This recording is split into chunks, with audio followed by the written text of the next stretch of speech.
Welcome back to the channel. Today, what I'm going to be talking about is the 2023 Mr. Olympia. And I know it's a little bit premature because we actually don't know which bodybuilders are actually going to make it to the 2023 Mr. Olympia due to injuries or whatever else that may happen. Now, the reason I'm talking about the 2023 Mr. Olympia so early is the caliber of bodybuilders that are headed to the Mr. Olympia are incredible. I mean, we talking about bodybuilders that are beginning to look like old school bodybuilders with a little bit more size than the old school bodybuilders. These guys, are incredibly large guys compared to them. Now, with that being said, it looks like bodybuilding mandate is going to be geared around what it always should have been geared around, the actual physique. Because after the Arnold Classic, we have the up and down between, who actually should have won the Arnold Classic. And the thing about it is, you got guys like Andrew Jack, you got Nick Walker, and you got Samson Daughter, which ended up winning. And a lot of people feel like Samson possibly shouldn't have won, and that Andrew Jack probably should have won that spot. And the thing about it is, if you look at those guys, even though Andrew Jack is my guy for Mr. Olympia, hopefully that he can get that conditioning tied in tight for the Mr. Olympia. And there's a strong possibility he's going to end up beating Hada Chupin simply because of size. Again, remember, the Mr. Olympia is all about size. Now, if they can get size with that tapered waist, muscularity, and balance, then they're going to actually go for that. Which Andrew Jack, if he can get that conditioning right, he would have those credentials.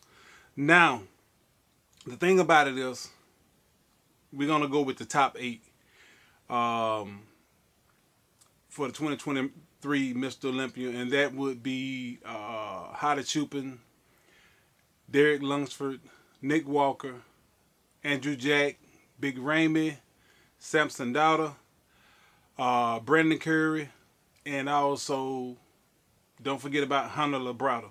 Now, at this point, a lot of people now don't get me wrong. Nick Walker deserves credit, and the places he have won, he have actually deserved them. As far as conditioning is concerned, Nick Walker is right there on the heels of Hada Chupin. I mean, his conditioning is pretty much great every time he's shown up so far. The only thing about it with Nick Walker is his aesthetics, the way he's made, and he can't change that no matter what. No matter how conditioned he get, he cannot change the way his midsection look. I mean, even though he have, very chiseled abs and all this other stuff, that blocky waist is going to pretty much throw him off in every front shot. It's going to kill him every time, no matter what everything else look like.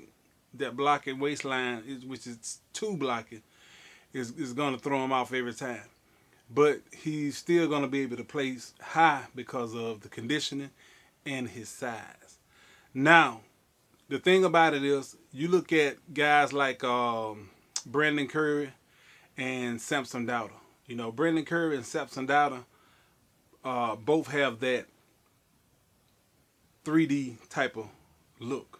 Now, Samson Daughter is balanced, completely balanced when it comes down to Brandon Curry.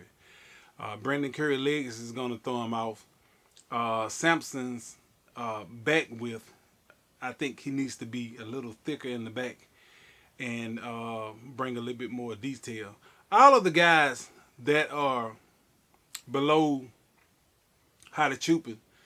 The conditioning is not quite there at Hada Chupin's level, because these guys are younger guys, they are new guys, and Hada Chupin is from the old school, and the guy has been training for years.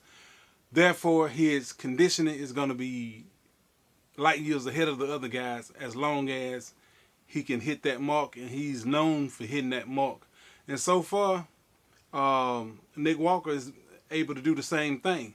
So, who knows what's going to go on with this Miss Olympia. It's going to be very difficult to even call this.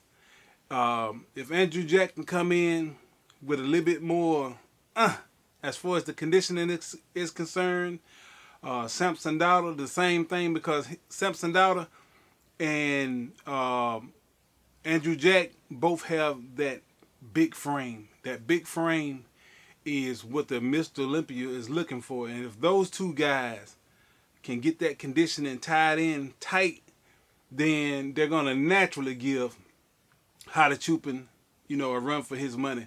And the reason I'm not going to consider Nick Walker for the top 3 for 2023, I'm not going to consider him for the top 3 at all, simply because Nick Walker has already been beaten by Hunter Labrada, and he's also been beaten by Derek Lunsford, which is another tremendously balanced guy that those bigger guys are going to have to worry about. But if those big guys can come in more chiseled, then they're naturally going to put Derek Lunsford and also Hada Chupin back. It's just going to happen if those guys can come in the condition that they want to. I'm looking at Andrew Jack. He have a few things that I would like to see him work on. And the main thing would be, hit those forearms a little bit more. But simply because he's so long, so tall, it's hard to fill those big frames out. But Samson Daughter is naturally one of those guys who don't have an issue with that, even though he's tall, but he's not as tall as Andrew. But his frame is still filled out. And only thing he's missing is detail. He don't need no more size. He just need detail. Andrew Jack, more detail. Even though he have, like I said, minute flaws, the guy structure, he is still, to me, more preferable than that of Samson Daughter. Even though Samson Daughter is more balanced, in my opinion. 2023 Mr. Olympia. I can't wait to look forward to it. It's going to be incredible if all these guys can come in, and then if they can come in shape.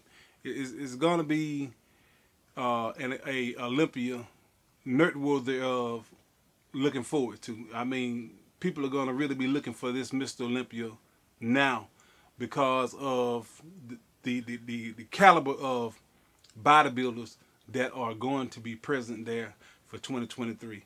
Anyway, that's what I want to talk to y'all about. If you haven't subscribed, subscribe to the channel. And again, I'll be talking to you later.